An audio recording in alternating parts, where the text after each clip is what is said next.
eta ongi etorriak saio berri batera, gaur ekainak 4 asteazkena bi elkarrizketa berri izango ditugu. Gaurkoan, hemen platoan, sortzen elkartetik Aitziber Garmendia izango dugu.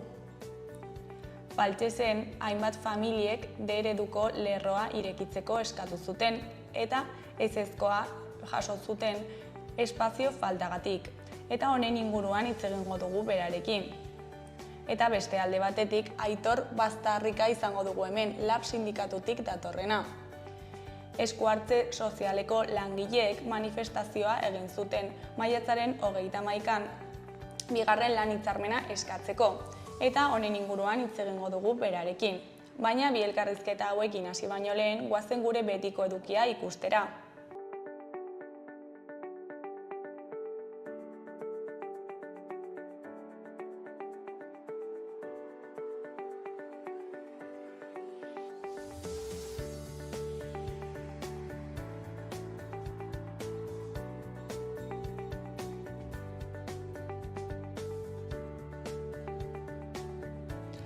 Goazen orain gaurko efemerideak ikustera. Gaurko egun batean, 1656ko ekainaren 4ean, Zaldibiko 10 emakume espetxeratzeko agindu zuen alkateak jarrera desegokiak izateagatik. Aipatutako jarrerak hain zuzen ere ezkondu gabe sexu harremanak izatea ziren. Emakumeek hala eskatuta deklaratzen utzi zieten eta horietan azaldu zuten harremanetako asko engainuz edo bortxaz izan zituztela.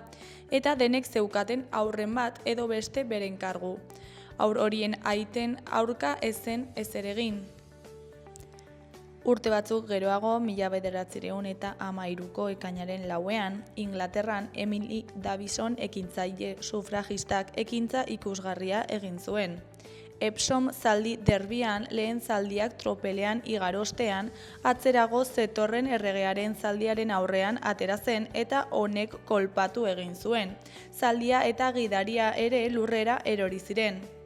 4 egun geroago hil zen kolpearen ondorioz Davison. Egun berean, baina 1984ean, Gipuzkoako intsumisoek Donostiako Santa Clara uhartea hartu zuten, eta eremu desmilitarizatua edo gerretatik libre zen lurraldea zela aldarrikatu zuten.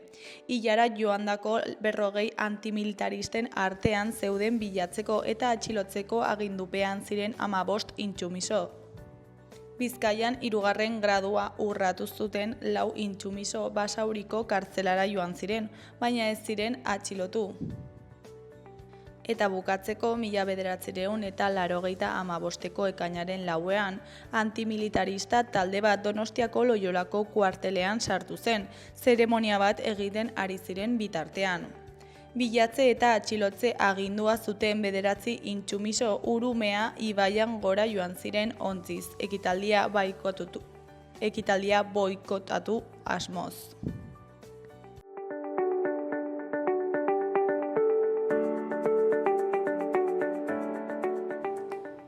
Errepasatu dezagun aste honetarako agenda.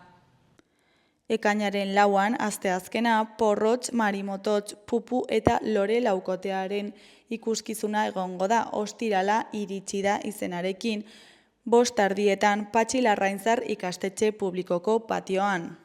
Ostegunean, ekainaren 2an, Aroztegia, Urdaibai eta Marienearen kasuak aztertuko dituzte mahai inguruan arratsaldeko 7:00 Nafarroako Antzerki Eskolan. Eider Gotxik, Gorka Laurnagak eta Joana de Txartek parte hartuko dute. Ostegunean baita ere Oko Andre Maria plazan arratsaldeko 8:00 kantu eta hitza programazioaren baitan IUZ hirukotearen kontzertua egongo da. IUZ 2021an sortutako hirukotea dugu, aspaldiko lagunez osaturikoa. Pop rockaren bueltan sortzen dituzte abestiak, melodia argitsu eta soinu zikinak landuta. Duela gutxi kaleratu dute lehendabiziko lan luzea, Esperoan izenekoa. Ostegunarekin bukatzeko, Arrosadiako liburutegi publikoan arratsaldeko 6:00 Migratzaileak izeneko haurrentzako ipuina eta solasaldia euskaraz egongo da. Ostorik ez duen gaueko baso bat atzean uzten duen animalia talde baten bidaia kontatzen da. Animalia horiek migratzaile bihurtzen dira eta laguntza beharko dute egoera desberdinei aurre egin beharko diete. Igandean, Gora musika elkartasun emanaldia egongo da Nafarroaren 6:30 aurrera.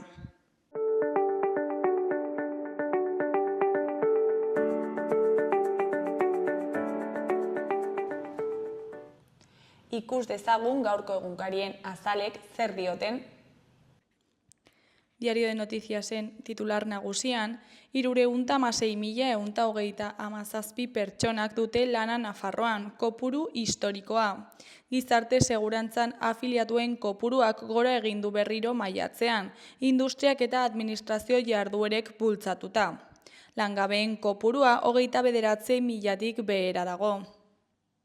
Argazki nagusian, ikasleak ateak irekitzearen zain daude probak hasteko.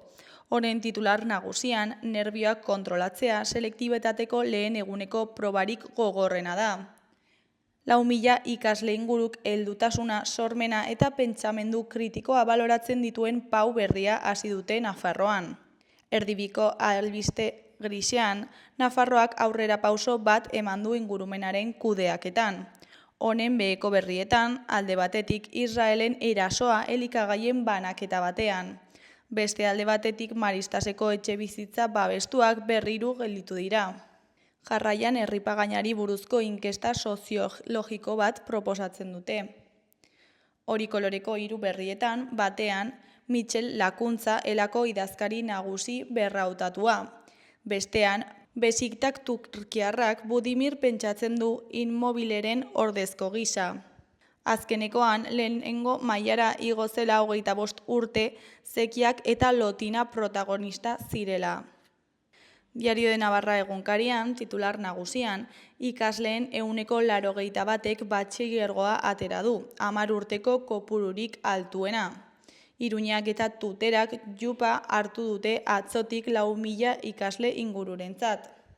Argazkin nagusian, Budimir bere selekzioarekin entrenatzen aste honetan. Honen titularrean, Budimirrekin zalantzak. Aurrelariak 8 milioiko irteera klausula du eta ziurgabetasunak gora egiten du. Ezkerreko aldean 2 berri ditugu. Batean, beste sorpresa bat Maristasen Iruñeko esleipedunentzat. Bestean, Nafarroak 2.945 enplegu sortzen ditu hilabetean eta 4.874 urtean. Goiko aldean, alde batetik, Mokaik 5 milioi kilo kafe ditu. Beste alde batetik, Aiozko aparkalekuarako ultimatuma. Bukatzeko, talentu gaztea Nafarroako 6 enpresentzat. Gara egunkariaren titular nagusian, torturei buruzko Fuentes auziaren izaera aitzindaria nabarmentzen dute. Oliver Peterrek euskal presoaren abokatuak bereziki garrantzitsutzat jo du NBEko torturaren aurkako batzordeak auzitegiek tortura delitu bat preskribatutzat jo ezin dutela adierazi izana. Argazki nagusian 2 gazte azterketa bat egiten ditugu. Honen titularrean 17.000 gazte kirioak dantzan unibertsitaterako pausoan. Erdiko 2 berrietan, goikoan Lakuntza hautatu dute berriro idazkari nagusi Elaren kongresuan, botoen 90 lortuta. Behekoan langabezia 4. hilabetez jarraian jeitsi da, 2.684 langabe gutxiago daude. Goiko aldean, Lakuak Madrilgo bulego bati esleitu dio kulturarako lege nagusia. Eskuineko aldeko berrietan, alde batetik Estebanek eta Anduezak batasuna antzesten dute. Beste alde batetik elikagaien banaketa Gazan trampa hilgarria. Berriaren titular nagusian hau irakur dezakegu. Israelek giza laguntza bila joan diren 100tik gora palestinar hil ditu astebetean. Gazako gobernuak Tel Avivi egoitzi dio goseak jotako herritarrak erakartzea ondoren tiro egiteko. Egun bakarrean beste 27 lagun hil dituzte GHF enpresaren banaketa gune batean. Honen argazkian, Israelek Gaza hiriko eraikin suntsitu bat bombardatu ondorengo uneak atzo.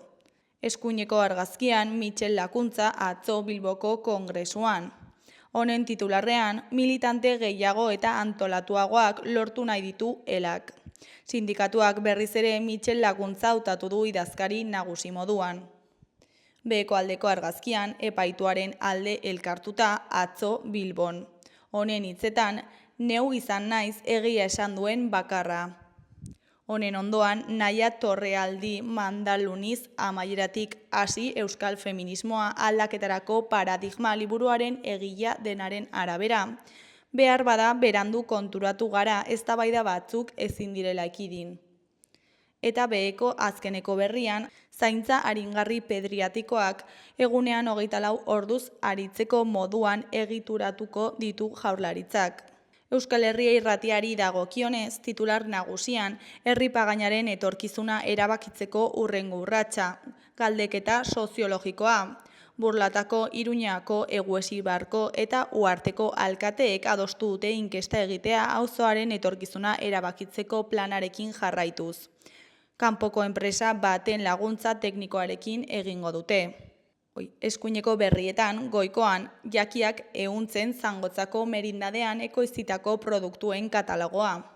Pirineo, Aurre Pirineo eta Zangotzaldeko produktuez osatutako saskien salmentarako kanpaina martxan jarri dute.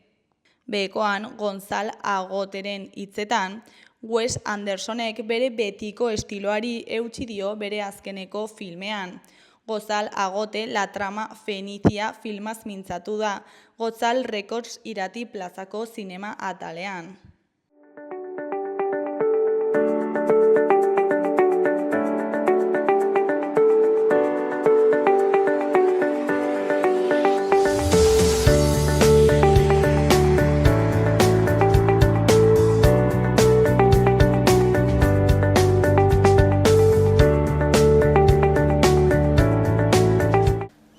Kaixo, hasieran esan dugun bezala, orain sortzen elkartetik Aitziber Garmendiarekin gaude.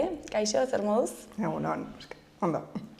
Bueno, Faltsesen eskaera egin dute eredua sartzeko, ez? Eta, bueno, zer gertatu da jarri guzu testu inguruan pixka bat? Bueno, irailean, 2024ko irailean, familia batzu jarri ziren gurekin harremanetan, badute ondoan, Azkoienen ereduan ikasteko aukera, baino familia hauen hautua da beraien herrian ikasi nahi dutela, eta orduan, hasi ginen dugun bide lerroa jarraitzen, eta irailaren bukaeran, urri hasieran, ez dut data zehatza, baina epe barruan 11 eskaera bideratu genituen. Horretarako zeuden herrian ja familia batzuk antolatuak, baino familia migrantei ere deialdia luzatu genien eta beraiek ere ereduaren aldeko apustua egin zuten. Eta guretzat oso garrantzitsua izan zen, ez, pauso hori. Eta zuzenean Hezkuntza Departamentura jo genuen, erregistro bidez, eskaerak bideratzeko, eta aurre matrikulazio aurretik izaten da urtarrilean gutxi gora bera eskola mapak aldatzeko epea edo. Eta, pixka bat prozesua horreten zen. Eskola maparen foru dekretuan edo etzen Faltzes agertzen, eta hor larritu ginen, eta berriz ere gardentasun atarian hasi ginen berriz ere bideratzen, eta zer gertatu zen galdezka. Eta, esan duzun bezala, irailean hasi zen prozesu hau, baina ezakit noiztik dago nahi hori Faltsesen eredua ezartzeko? Egia da 2015ean egin genuela sortzenetik ja jai bat, euskera hurbiltzeko Faltsesera, eta Faltsesek beti izan duela bere euskararekiko lotura, esango genuke. Baina momentu honetan familiak indartsu eta gogotsu daude, eta orain egin da eskaera eredua sartzeko. Eta zenbat familia bildu dira? Esan bezala, Hezkuntza Departamentuak 8ko minimo edo gutxiengo bat eskatzen digu, eta kasu honetan 11 eskaera lortu genituen bideratzea. Eta euskarazko lerro bat ezartzeko zer eskatzen da Hezkuntza Departamentutik? Zeintzuk dira pausuak? Lehenengo eta behin familien eskaera bideratzea, beraiek badute landa eremua eta beste herri batzuen arteko desberdintasuna edo malgutasuna, baino 8 haur matrikulatu behar dira gutxienez eredu berri bat, lerro berri bat irikitzeko. Bai. Osa, minimo hori betetzen da, Bai. baina gero ez dakit bete behar batzuk bete Ba, bueno, prozesuan bai eskatzen dutela udalaren oniritzia edo, eta hori azaroan bildu ginen udalarekin, bildu ginen baita ere guraso elkarte, orain dagoen guraso elkartearekin, eta G ereduko guraso elkartekin, eta eskolako zuzendariak ere parte hartu zuen, eta guztiek erabat ados, guztien adostasuna genuen, orduan udalak eraman zuen plenora, eta plenoan ere oniritzia eman zioten, eta Hezkuntza Departamentura txosten, aldeko txosten bat bideratu zuten baita ere. Beraz ez dago,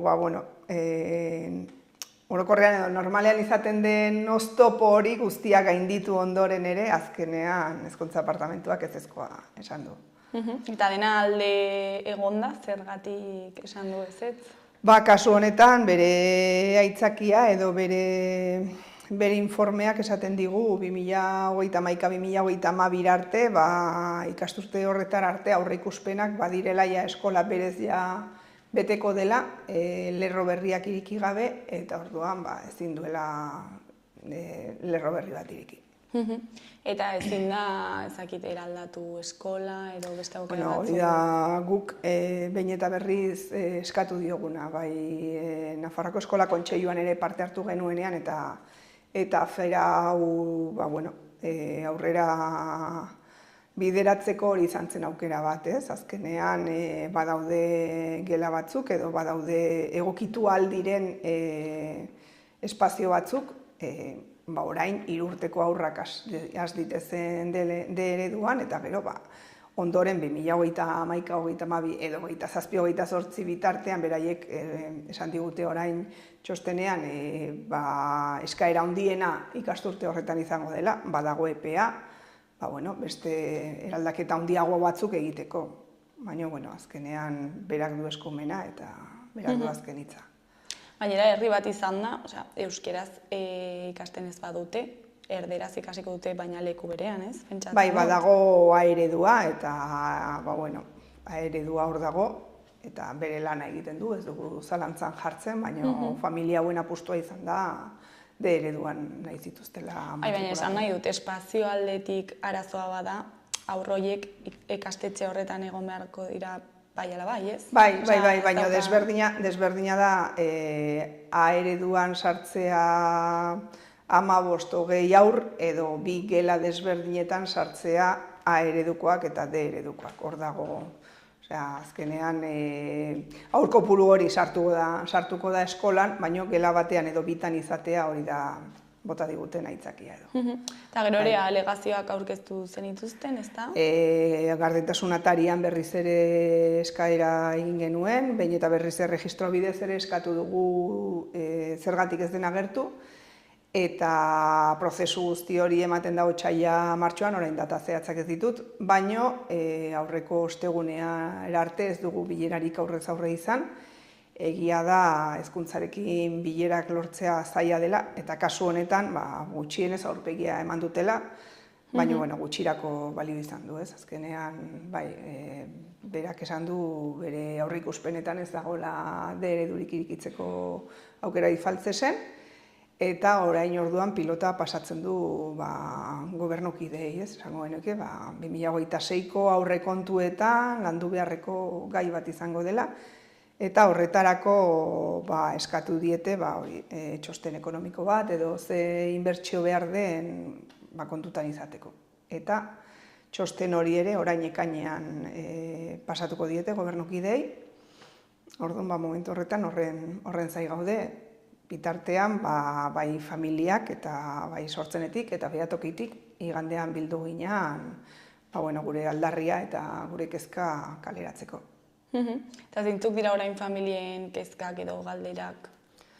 Azkenean A ereduan sartu beharko dituzte edo azkoienera bideratu beharko dituzte beren aurrak, horiek dira 2 aukerak esango genuke, azkoienen D eredua izango lukete, herrian bertan ikastezkero A eredua eta Hezkuntza Departamentuan bai eskatu dugula A ereduan hasten baldin badira, edo azkoien hasten baldin badira, urrungo urtean D ereduko lerroa irikitzen baldin bada, egitea unitate bat, esan nengo genuke, eta aurten eskolan hasiko diren ikasle horiekin, ikasle horiei ematea aukera urrungo ikasturtean D ereduan berriro ere bueltatzeko. Baina, hori ez dago inon itzasoiak dira, orduan, nola diratzen den guztia. Eta ere, prozesua luzatu da gehiagiz, orain gurasoen aldetik, ezagit, aurrak matrikulatzeko eta... Ez aurrak matrikulatzeko garaian ja ezkoa bagenuen, eskola maparen aldaketa egite dute aurre matrikulazioa aurretik.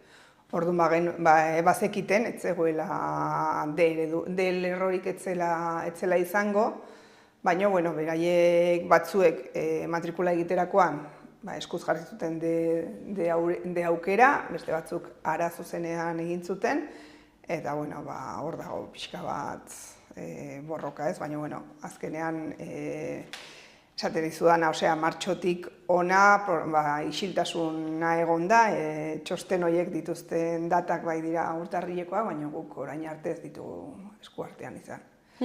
Eta, horiek ere badira, datu estadistikoak dira, ez?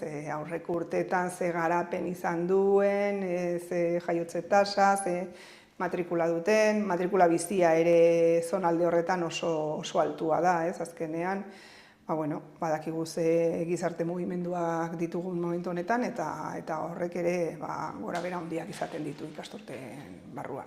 Eta orain, ze puntutan aurkitzen gara aurrengo ikasturterak begira ja ez dago ezer egitekorik? 2025ko irailera arte, irailean hasteko aukerarik ez dago, esan duguna, ereduan herrian bertan faltzezen, edo D ereduan azkoienera hori azkenean familiak erabakiko duten aukera da, eta ondoren bai gure zalantza eta gure kezka eta gure galdera ere hezkuntza departamentura hori da, ez? Azkenean berriz ere prozesu guztia bideratu behar dugu, edo aurrekontuetan kontutan izaten baldin bada eskaerak bideratuta aurre matrikulara iritsiko gara, hor dago pixka bat guztia airean. Bai, ekainean ze txosten edo ze aurkezten duten, eta horren arabera gobernukide baita ere xaxatuko dituzte. Eta zuek ere eskaerak aldatu beharko dituzu, ez? Ez da berdina igual hezkuntza departamentuari eskatzea edo parlamentariei eskatzea, beste... Prozesu honetan azkenean kontaktuak alde guztietan izaten dira, nahiz eta sukalde lana izan, ez, esango genuke, baina hezkuntza departamentuak esan beharko digula ze pauso eman, edo behintzet gure eskaria egingo dugu eta horregongo gara. Eta D ereduari dagokionez zonalde horretan, zer moduz dago kontua Euskara? Badago Kaparrotxun adibidez, aurten atera dira ikasturte honetan lehenengo DBH-ari dira Tafaian egiten. Azkoienen badaramatzat urte batzuk, ondoko herria dela, eta gero bestela badago Herri Berrin, Tafaian, eta gero badago beste hegoaldeago, ez? Sesman, Aion, badaude beste eskola batzuk D ereduak badaramana bere ibilbidea. Eta harreraren aldetik zer moduz?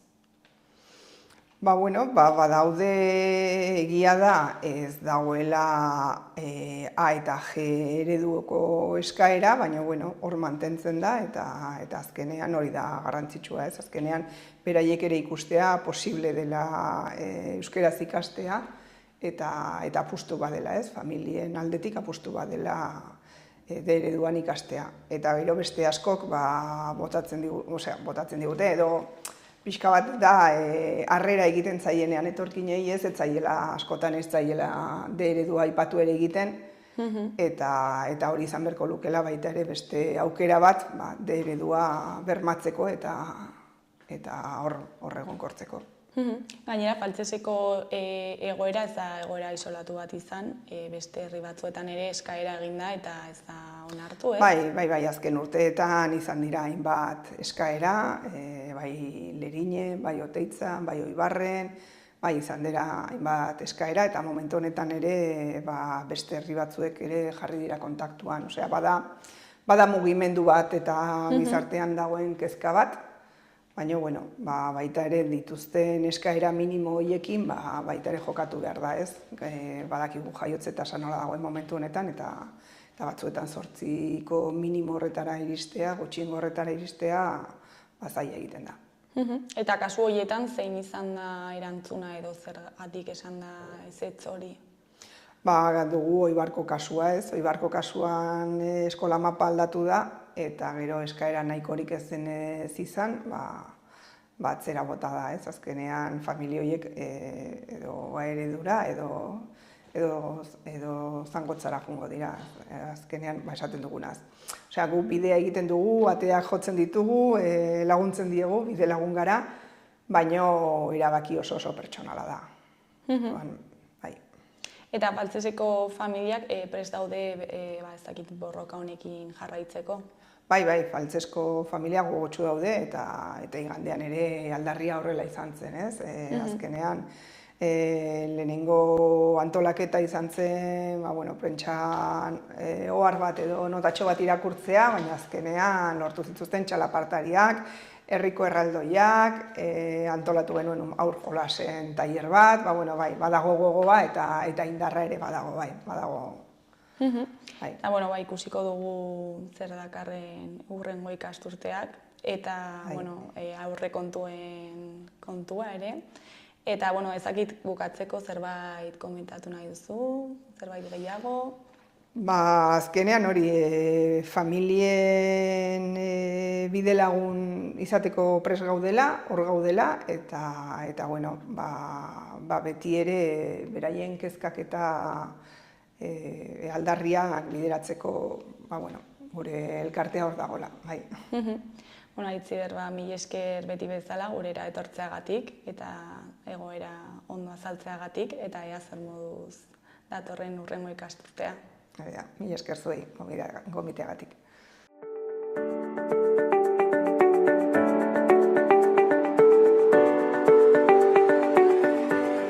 Gaurko eta biharko eguraldiaren iragarpena ikusiko dugu orain. Gaur, asteazkena, goizean goiz ostarteak izango ditugu eta arratsaldean lainotuago egongo da. Ostarteekin hasiko dugu eguna, baina orduek aurrera egin ahala hodeiak gaienduz joango dira. Arratsaldean hodeitza horrek baliteke zaparrada txiki batzuk uztea lurraldean sakabanatuta. Hegoaldean, Ebro ibarrean ostarte zabalak nagusituko dira. Haizea goizean ahul ibiliko da, norabide finkorik gabe, baina arratsaldean mendebal ipar mendebaldetik finkatu eta indartu egingo da. Temperatura maksimoak 20 gradu inguruan ibiliko dira. Ostegunean itxura dotorea hartuko du eguraldiak eta temperaturak balio epeletara iritsiko dira. Temperatura maksimoak desiente igoko dira, batez ere barnealdean, eta bertan 25 gradura iritsi litezke. Kostaldean berriz apur bat beherago geratuko dira, eguerditik aurrera iparraldeko haizea ibiliko baita. Goizean goiz behe-lainoa sortu daiteke batez ere barnealdean.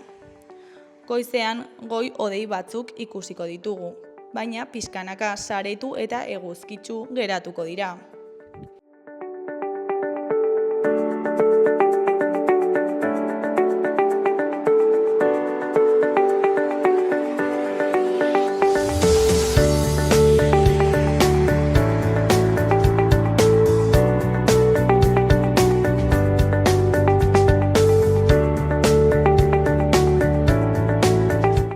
Kaixo, hasieran esan dugun bezala, orain sindikatutik Aitor Baztarrika etorri zaigu. Kaixo, zer moduz? Egunon, ongi, emitxe. Esku hartze sozialiko langileek greba egin zenuten maiatzaren 31an, ezta? Bigarren hitzarmena sinatze horri eskatzeko, ezta? Greba ez genuen egin. Egin genuen manifestazio bat. Momentuz, grebarik ez dugu egin bigarren hitzarmeneko borroka ziklo guztian.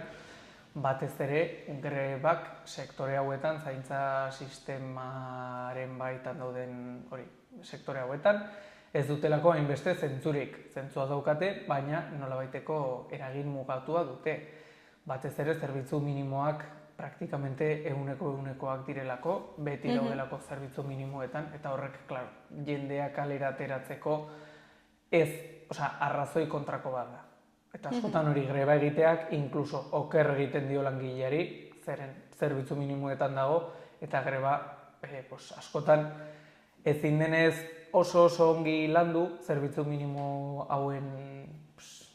hauengatik nahiko zailtasunak izaten ditugu mobilizazioak egiteko. Mobilizazio tradizionalak diot. Horregatik hautatu genuen maiatzaren 31 larunbata, zeinean zerbitzu askok astelehenetik ostiraleko funtzionamendua duten, beste batzuk ez, egun eta gau guztiak daude funtzionatzen, eta gutxienez, bulego lanetan dauden langile horiek, larunbat goiz batean, Aldezarreko eguna zena, eguraldi ona zegoena, nolabait Aldezarre gerturatzeko bere haien eskubideak eskatzeko. Eta horretan eskatu zenuten bigarren hitzarmen bat, ezta? Bai, bigarren hitzarmena, kontatuko dizut, lehenengo hitzarmena 2021 urtean sinatu zen, lehenengo hitzarmen sektorial bat zen Nafarroan, honek kristonako hobekuntzak ekarri zion sektoreari, 900 euro kobratzetik, gizarte langile batek, 1.500 euro ingurura kobratzera pasatu zen, gainera KPI-aren bermearekin, eta nolabaiteko gorakada oso potentea izan zuen lehenengo hitzarmen horrek. Orduan, klaro, lehenengo hitzarmen hori horren, epea bukatzen zen 2024 urtearen bukaeran, eta orain 2025ko otsailean uste dut, otsailearen hasieran sinatu genuen aurre akordio bat, zeinetan nolabaiteko beste pausutxo bat ematen genuen langileen eskubide hauei begira, baita ere esku hartze sozialeko sektorearen errekonozimendu politiko eta sozialaren bermea eskatuz. Eta otsailetik hor blokeatua dago, ez? Bai, otsailetik blokeatua dago, geratuak ginen, data bat izan genuen, ez nahi dugu horatzen, hitzarmena sinatzeko data bat jarri genuen, baina kontu pertsonalengatik, sindikatuko ni, ezin nintzen joan, kontu horretara, baina patronalek ere aurretik komentatu zigun Nafarroko gobernuarekin bildu zela, eta komentatu zuen Nafarroko gobernuak, naiz eta zoriondu zuen patronala, guri ez dugu ezer esan, por cierto, naiz eta patronala zoriondu akordioa erdiesteagatik, komentatu zuela, ezin zutela nolabaiteko haien zerbitzuen, zeren esku hartze sozialeko zerbitzu gehienak 180-190 badira administrazioaren pean dauden zerbitzuak. Hau da, edo udalek edo Nafar gobernuak subkontratazioaren bitartez jabetza duten lanak. Orduan, klaro, lan horiek eguneraketa finantziario bat izateko behar dute Nafar gobernuaren impulso ekonomiko bat. Eta Nafar gobernuak komentatu zuen desindexazio legearen aitzakiarekin ezin zituela modulu horiek eguneratu. Klaro, patronala egoera horren aurrean esan zuen, nik ezin dut adostutakoa aplikatu, zeren honek nire desagerpena ekarriko luke. Eta, klaro, oraintxe bertan badago Nafarroko gobernua esanez, ezin duela judizialki eguneratu kontzertuen moduluak, eta patronala dago esanez, moduluak eguneratzen ez badizkiguzu, ez dut hitzarmenik sinatuko.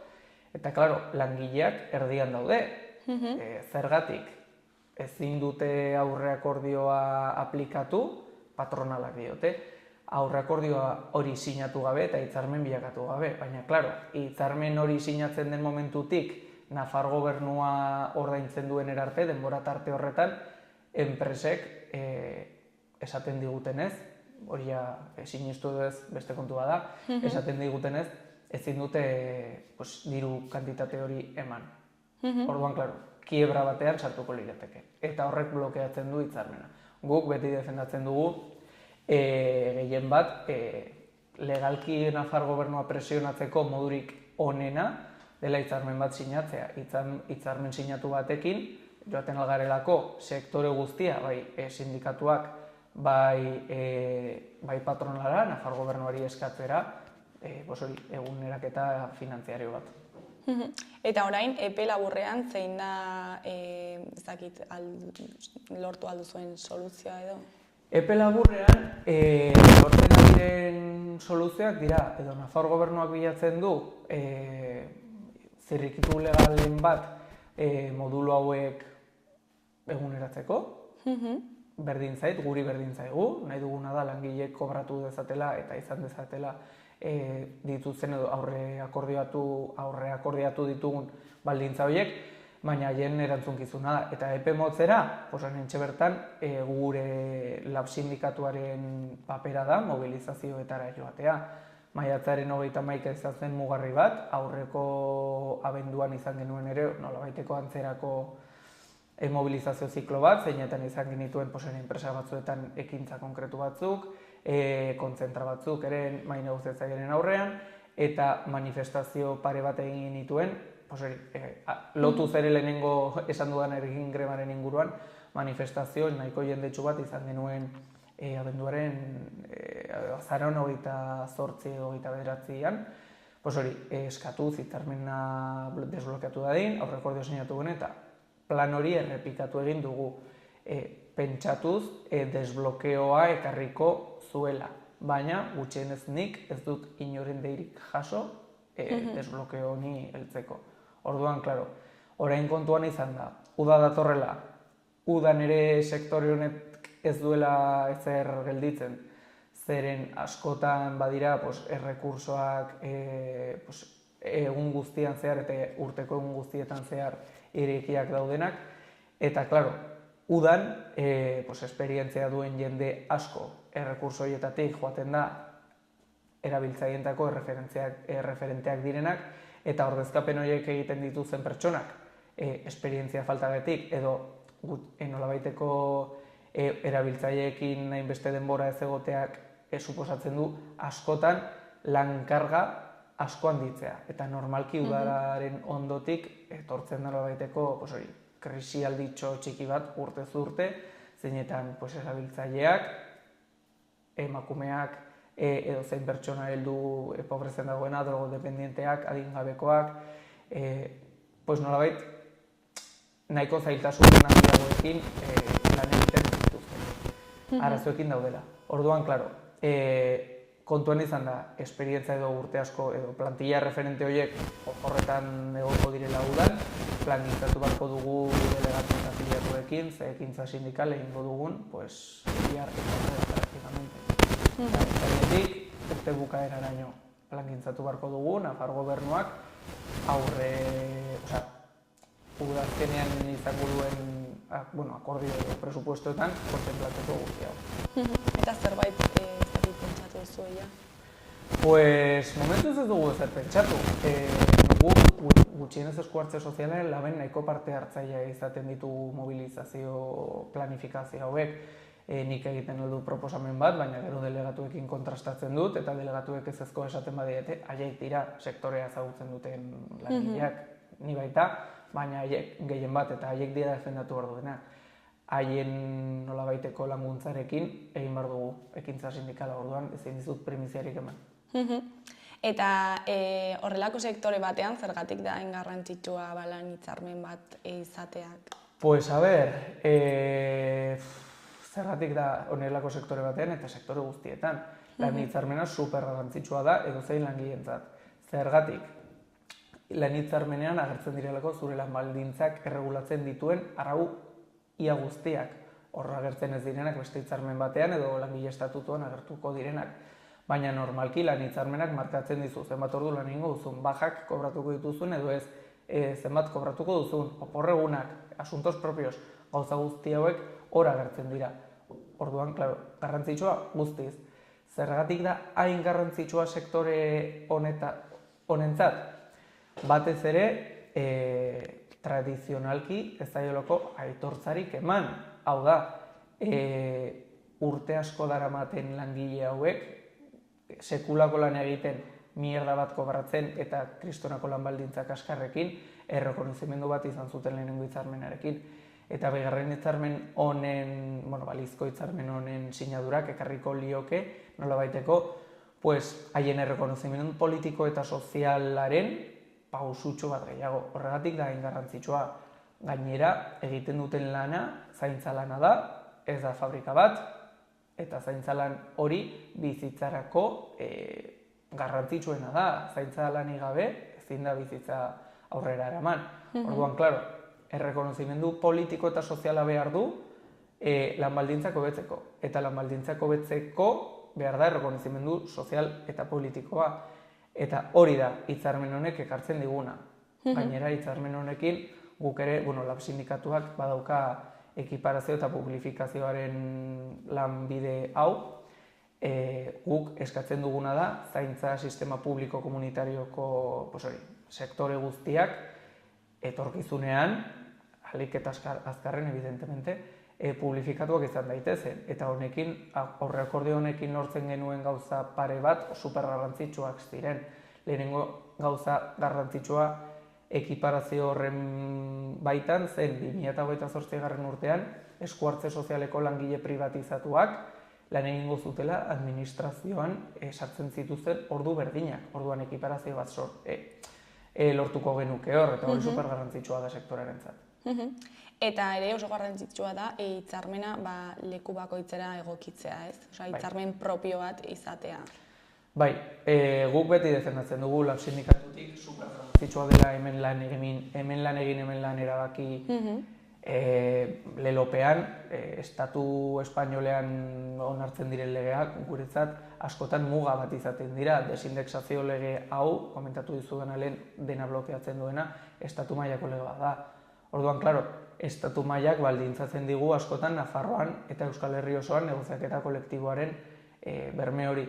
Zergatik diren hain garrantzitsuak sektoreko hitzarmenak, enpresakoak ere bai, baina sektorekoei nolabaiteko garrantzi handia eman behar diegu, zeren Nafarroan, kasu honetan Nafarroan, izaten da minimoa bete behar dena. Hau da, esku hartze sozialeko enpresa guztiek bete behar dute gutxienez esku hartze sozialeko hitzarmen sektorialak esaten duena. Hortik gora, enpresa negoziatzen alda, hortik gora edozein gauza, baina hortik ezin zara jaitsi. Orduan, eta gainera, hori da Nafarroko gobernuak kontuan hartzen duen hitzarmena moduluak eta bar kalkulatzeko. Eta EAEn adibidez badakizuen nola dagoen kontua? EAEn badaude esku hartze sozialeko 3 hitzarmen, Gipuzkoakoa, Arabakoa eta Bizkaikoa. Bizkaikoa,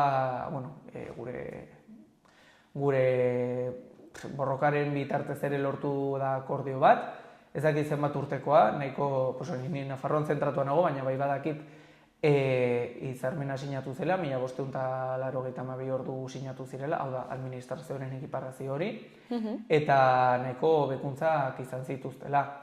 Ez dakit noiz erortzen den hitzarmena eta noiz hasiko den berriz negoziaketa, baina nahiko hitzarmen ona sinatu zen. Borroka ziklo luze baten ondotik, 2 edo 3 urte egon dira hor mobilizazioak egiten etengabe, eta azkenean lortu dute patronala eta kasu honetan gobernua kondizionatzea.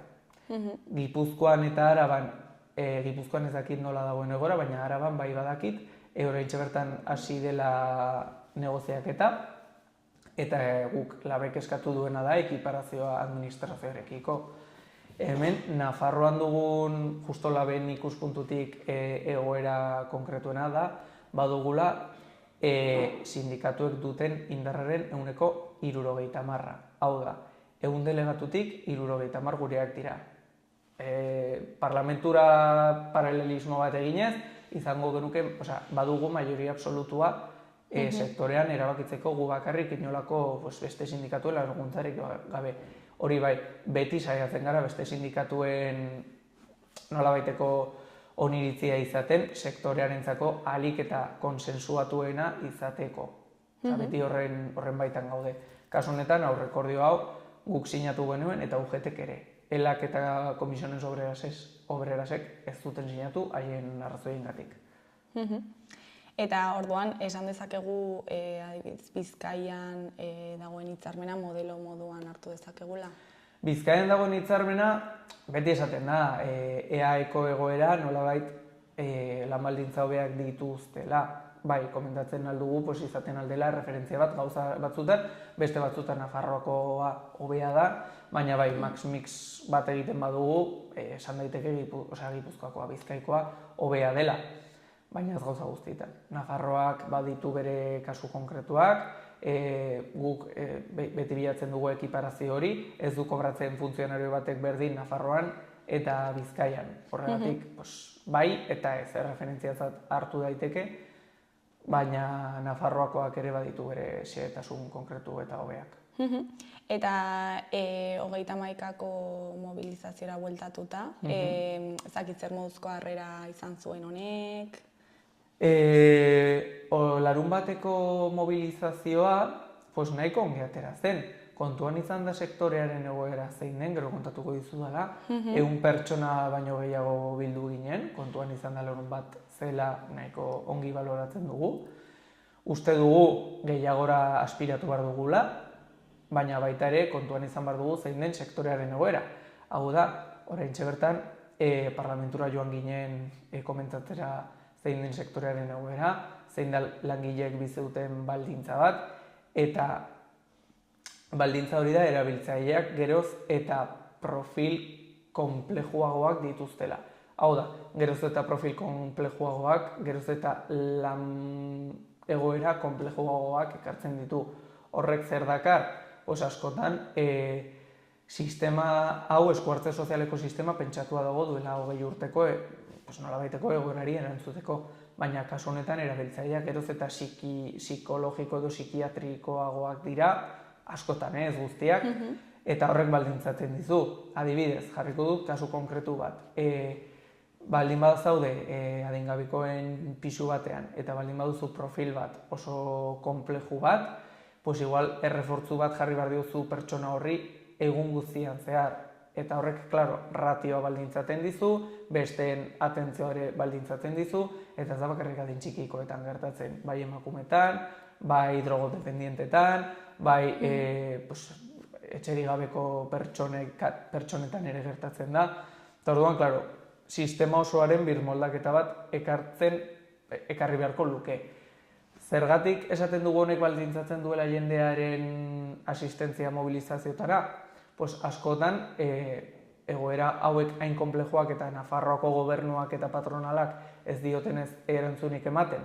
Egoera honi jende asko esaten du, hemen nire bizia arriskuan egoteko, edo hain estresatua egoteko, edo la karga psikosozial horiek hain potenteak izateko, nahiago dut sektoretik alde egin, oposizio bat egin eta plaza bat atera, de lo que sea, edo inkluso beste sektore pribatu batera joan lan egitera, erlajatuagoa bizitzeko naiz eta askotan gehiago edo gutxiago kobratu. Horregatik, nolabaiteko rotazio masibo horrek eragiten du asko eta asko plantillaren egonkortze horretan, eta plantillaren egonkortze ez horrek bai ekartzen du ekintza sindikala pixkat mugatuagoa egotea. Eta ere, zaintza hori behar duten pertsonek ere, referente bakarra ez izatea, ezakit eragina izan du. Bai, zerbitzuarentzat asko zokerragoa da, eta askotan patronalek komentatzen digute. Ezin ditugu plantillak estabilizatu, eta guk esaten digu normala. Esket dagoen egoera kontuan izan da, plantilla estabilizatzea erronka bada, baina erronka honetan patronala ez da arduradun bakarra, baizik eta Nafarroko gobernua ardura handia dauka. Zergatik, ez egonkortze horrek ekartzen ditu baja asko egotea sektorean, eta hori errealitate bada. Bigarren hitzarmenaren bigarren hitzarmenaren aurreakordioaren beste puntu garrantzitsu bat zen, da, baja guztiak eguneko egunean kobratuko zirela urtean zehar, orain arte zegoen egun poltsa bat, kondizionatzen zuena, lehenengo 3 bajetara, más o menos, depende kasuistika konkretuak, baina honek ekartzen zuen kristonako hobekuntza. Orduan, klaro, baja geroz eta gehiago egon da, rotazio geroz eta handiagoa egon da, plantilla geroz eta berreagoak dira. Hori ez da txarra plantilla gazteak egotea, hori asko on egiten aldigu guztioi, baina bai ekartzen du rotazio horrek plantilla ez estabilizatzea, ez estabilizatze horrek dakar ez mobilizatzea, eta zerbitzua inkluso okerragora joatea. Zeren adibidez, emakume bat badagola violentzia prozesu batean, badauka erreferente bat, baina igual 2 hilabetetan erreferente hori lana uzten du eta beste sektore batera pasatzen da. Bere prozesuaren baitan dagoen erreferente hori aldatzeak eragin handia dauka. Eta sektore moduan pixkat abandonatua sentitzen zarete. Bai, sektore moduan, eta horrein hitz egingo dut, bai, esku hartze sozialaren inguruan, zeren nahiko abandonatua dago. Gainera, uste dugu dela sektore estrategiko bat, eskuin muturra hazten alda sektore honen egoeraren arabera. Zergatik, badatu zelako askotan ziurgabetasunean dauden pertsona asko, migranteak direlako, emakumeak direlako, eta badakigu eskuineko alderdiek zelako diskurtsoa duten egoera honetan dauden pertsonekin. Eta horrek ere, suertatzen aldu eskuinaren erabilera bat sektorearen egoerarekin. Kasu konkretu bat izan daiteke, parlamentuan askotan erabiltzen dugu, joan garenean langileen egoerak nolabait komentatzera, eskuineko alderdi batzuek, bai eskartzen dituzela Espainia mailako gaiak, eta gaiak fomentatzen dutenak razismoa eta feminismoaren edo matxismoa. Orduan, klaro, oso gai konkretua da, horregatik bai eskatzen diogu instituzioei, aizue, gu lab sindikatua gara, ezkertiarrak, independentistak, eta ez dugu eskuin muturra handitzea nahi.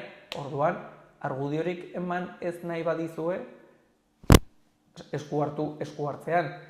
Eta konkretuki ez gara esku hartzean nolabaiteko, ez dakit nola galdetu hitz konkretua zein esan bidazu, baina ez gara babestuak sentitzen instituzioengatik, esku hartzean hitzarmena blokeatua dago, desgaitasunean ere hitzarmena blokeatua dago, erresidentzitan badago hitzarmena blokeatua, jada 5 urte darama blokeatua, enpresas de inserción EIS-etan ez dago hitzarmen sektorialik, hori beste proiektu bat izan daiteke, enplegu zentro bereziek ez dute hitzarmen sektorialik, ez dago babes politikorik zaintza sektoreekiko. Eta hori argi eta garbi ikus daiteke Nafarroan. Eta uste duzu egoera aldatu egingo dela? Nik askotan bete esaten dut. Hauteskundeak datoz, hauteskundeen 4 hilabete aurretik egin dute toi, zuretzat oparia. Eta horrekin salduko dute super implikatuak dela sektorearekin, baina eske hori ez da soluzio bat. Da partxe bat jartzea sektore konkretu bati, eta besteekin baloiak kanpora ateratzea. Hori nire ustea da, Orduan, klaro, berez, babes hori sentitzeko, zer egin beharko luke Nafar gobernuak, nire ustez, argi eta garbi, esku hartze sozialeko hitzarmena desblokeatzeko duen guztia atera, Zaragoitzetan berdin-berdina, desgaitasunean berdin-berdina, eta aipatu ditudan sektore horien guztietan, baita ere, implikazio potente bat izatea, zeren langileen lan baldintzako betzea dakar zerbitzuen hobekuntza bat, eta hori argi eta garbi dago. Zerbitzuen hobekuntza horrekin, ekarriko luke zerbitzuak hobetzea, eta Nafarro gobernuak edo administrazioak edo nahi duenak, horren inguruko, lan hobea egitea pertsona zaurgarri hauekin. Orduan, gure ustez, bai. Zein izango litzateke hoberena guretzat? Sektore guztien ekiparazio eta publifikazioa, hori argi eta garbi. Gure kalkuluen arabera, zaintza privatizatuak dauden sektoretan 12.000 langile inguru daude. Esku hartzean 2.600. Langile horiei babes bat eman behar dira Nafarroko gobernuak. Eta genero ikuspegitik, nola dago sektorearen egoera eta lan baldintzen egoera? Genero ikuspegitik, esan daiteke esku hartze sozialeko sektorea dela guztiz feminizatua dagoen sektore bat. Badago, islatxo konkretu batzuk maskulinizatuagoak daudenak, baina orokortasun batean hartua, sektore feminizatua da. Sektore feminizatua, nahiko gaztea gainera, sartzen dira prekarizazioaren 2 ardatz, dela adina, hainbat ikerketek adirazi dute, gaztea izatea dela esklusio sozialean egoteko datu edo kasu konkretu bat, edo nolabait arrisku konkretu bat, eta emakumea izatea ere nolabaiteko beste ardatz bat da. Eta gehitzen bazaio askotan ere, langile batzuk, sektore konkretu batzuetan ere migranteak dira erabiltzaileak, ez bakarrik, baina migranteak dira ere langileak, ez bi, baizik eta 3 ardatz sartzen dira hor. Orduan, pues nahiko potentea da. Eta pelota horri ezakit soluzio bat emateko zein da bidea edo? Soluzioa, pues labek proposatzen duen soluzioa, konkretuki lehen aipatu dizuena, eskuhartze sozialaren inguruko hitzarmenarekin da, hitzarmena sinatzea. Hitzarmena sinatze horrek ekarriko luke Nafar gobernuari presio horik handiena sektorea dignifikatzen jarraitzeko. Zer egin beharko litzateke etorkizunean? Publifikazioak egiten hasi.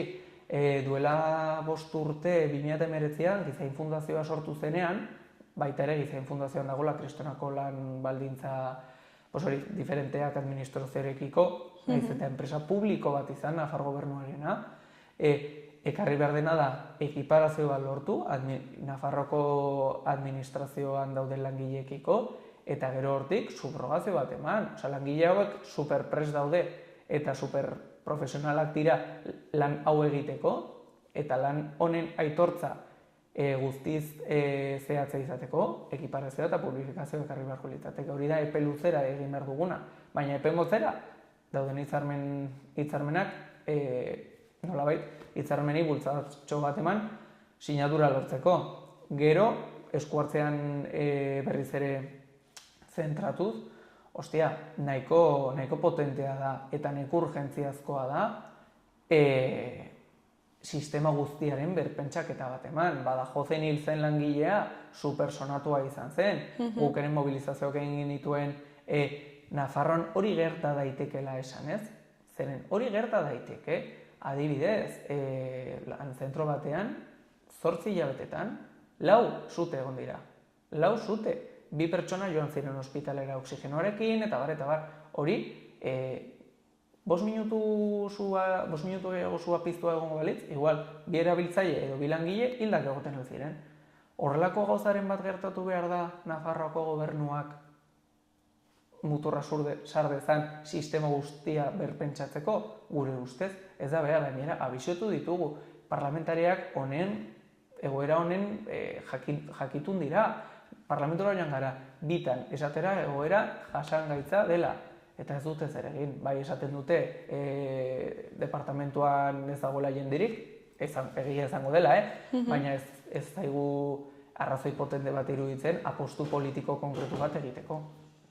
Eta egoeraren bir aldaketa hori oso urrun ikusten duzu.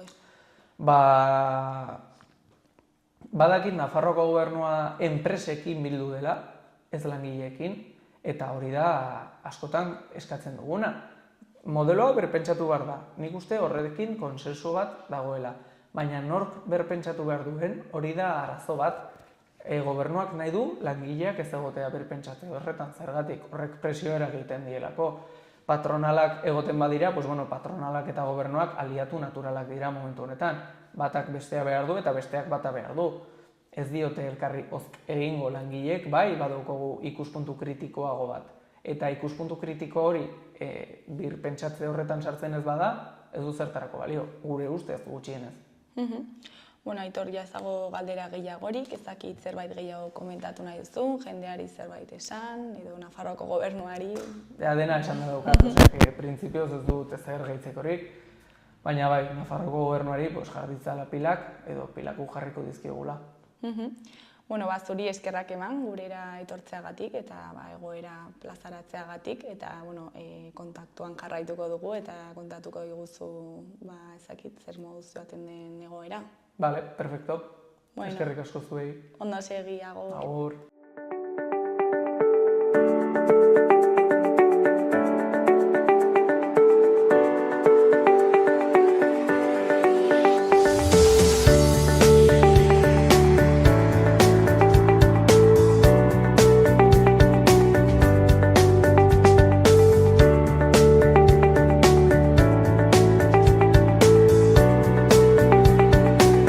Gaurkoz, hau izan da dena, bihar itzuliko gara, eduki eta elkarrizketa berriekin. Mila esker zuen arretagatik, bihar arte.